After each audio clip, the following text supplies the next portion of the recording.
Koncesija za izkoriščanje energetskega potencijala v Sevnici je bila nekako v okvirih 600 tisoč evrov, do tega zmanjšanja, sedaj je zgolj samo dobrih 300 tisoč evrov.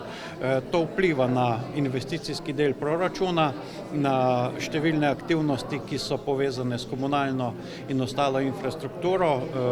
v občini kot celoti, predvsem ob reki Savi, in na tak način s temi zmanjšanimi sredstvi se podaljšujejo časovnice izvedbe teh projektov,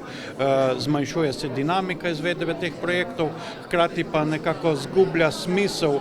to, da varujemo prostor za velike infrastrukturne projekte, ki so v korist celotne države.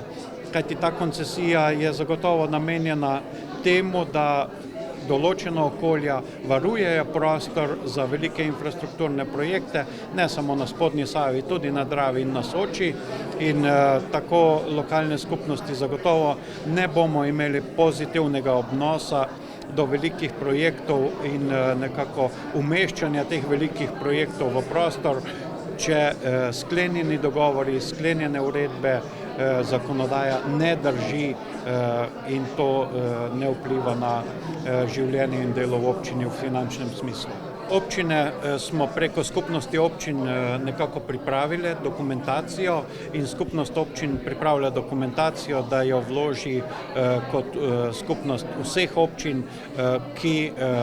imamo energetske objekte, hidroelektrarne v svojih občinah.